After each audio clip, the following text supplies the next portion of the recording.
Joey Torres, birth name Kim Joseph Torrey, nickname Boxer. Welcome to Vlad TV. Pleasure to be here, my brother. Thank you for coming, man. So we're going to run through a kind of a quick bio, where you come from and some of the things that you've experienced that brought you to this chair today with the message that you have, right? So you were born May 4th, 1960, to a Sicilian mother and a Puerto Rican father in Brooklyn, New York, right? Yes, sir. You were raised in a working class Panorama City neighborhood in the city of Los Angeles. And at around 9 years old, you got into boxing, right? You started with Frankie Goodman's Kid Gloves boxing program. At age 12, 1972, you began getting locked up in juvenile hall because you liked to fight and steal. At age 14, 1974, you dropped out of school, and shortly thereafter, you earned the name Boxer. In 1976, at age 16, you won 2 AAU championships in the lightweight and welterweight divisions. At an early point, you got hooked on cocaine. And in 1977, around age 17, as a teenager, you co-founded the infamous 18th Street Gang. And this is, up until this point, you're in the game, you're involved in, different activities that go on in the game and in the street. But this particular summer night in 79 kind of changes everything. The event that took place at a Pico Rivera gas station. And what happened next depends on whose story you believe, right?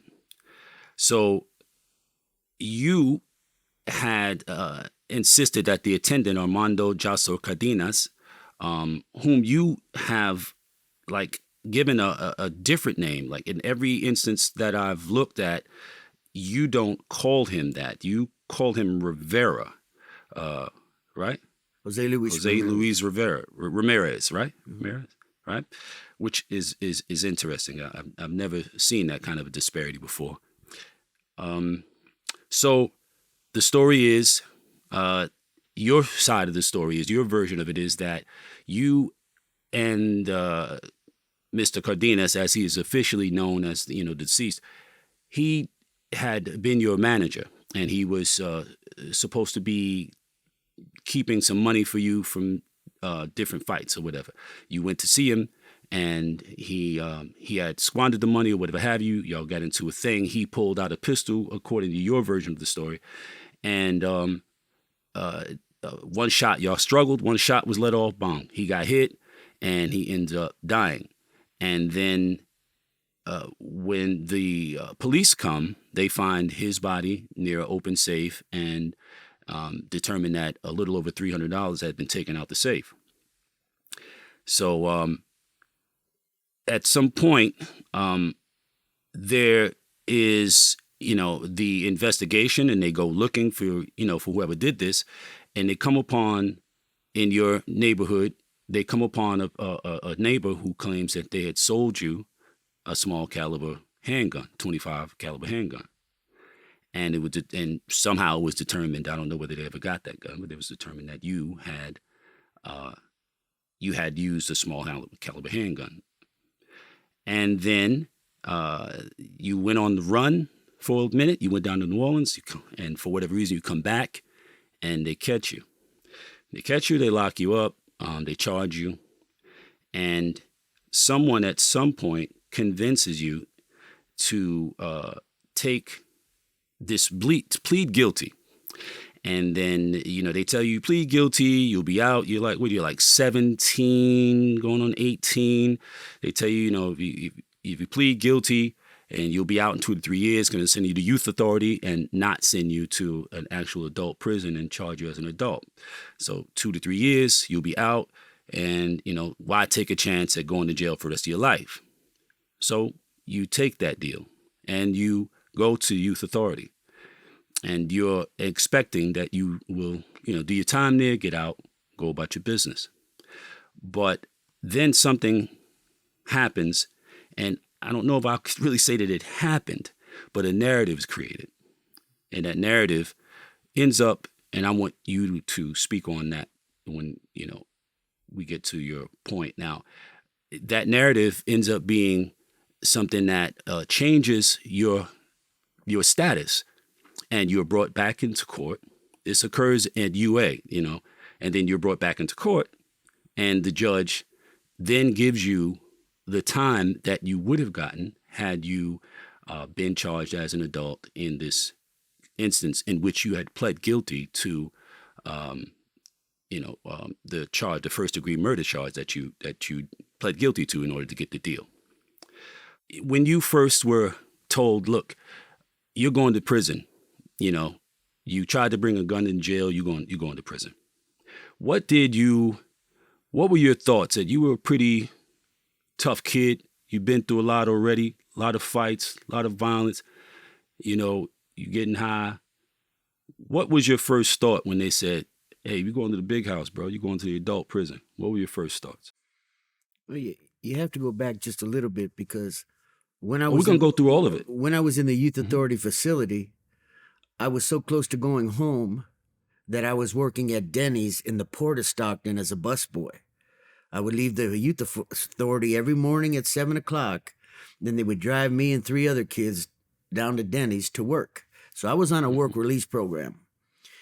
She had visited me numerous times, and I kept forgetting at visiting to tell her. So I did not circumvent the mail. I wrote a letter, sent it in the prison mailbox, saying, if you're scared, go to a pawn shop, get a gun, get some protection. They took that. It's not like I snuck a letter out. It's not like I attempted to do anything illegal. They took it, and you have to understand, it was at the time in 1978 where they were trying juveniles as adults in the state of California. It was commit a crime. If you're in their teens, you go to the youth authority. If not, you're tried as an adult. Because there was no gun, there was no eyewitness, because I admitted to it, and I admit it to this day, I shot him in the shoulder, and my luck was he died of shock, and I served my 40 years. It's not like But when they said we're sending you back to court under the Juvenile Delinquent Act, I figured, hey, I have a plea bargain for 3 to 5 in the youth authority, and if they're going to withdraw my plea, then I could be able to start trial. I only pled guilty because I was looking at 25 years to life. I would be out by the time I was 23, 24, and I could box again. So when they send me back to court, the judge says, I'm not going to burden the taxpayers. You pled guilty to murder 1, and he resentenced me to 25 years to life. And how old exactly were you by this point? Because you'd been in YA. I was 19. I had credit for 742 days. I had only 8 months left to serve. And when he withdrew my plea bargain, he resentenced me to 25 to life, and I was not eligible till 2022. So, you obviously weren't being given very good counsel, but you went on to learn a great deal about the law yourself. Yes, sir. What would you have told the 19-year-old version of you about how to deal with what was being placed before you at that point? Reflecting back, I would have said, get an attorney and sue him, not shoot him.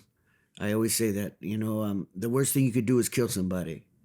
But when you have that mentality, it's that mentality. You steal from me, you got to die.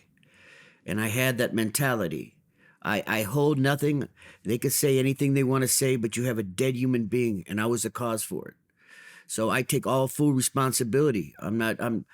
It's not a story. It's not an act. I killed the man, and I spent the next 40 years in a cell. Was it legal for the judge to have you sent to state prison for the rest of your natural life because of how a civil servant interpreted your letter? No, it wasn't. But politics played a part. People don't stop to realize that the brown and the black and the minority have no voice in prison, have no voice in the court system. You know, I never saw a rich man in prison. Why is that? You know, it was just mind boggling because it took me 35 years to put myself through law school, paralegal school, with the help of some of the greatest athletes in this world that believed in my cause. When you were coming out of the youth authority, did you have problems adjusting to an adult penitentiary? Oh, without a doubt. I mean, you have to understand, I was going home in months. Now I'm sitting in Tracy. They picked me up at Denny's and they said, "You're not going back to prison." My property was in the trunk of the vehicle. And they took me straight to DVI, dual vocational, also known as Gladiator School. Mm. And my homeboy sent me a knife, chessboard to wear in the front and the back, a little bag of coffee, and said, "We're at war. Get ready." And So went to war.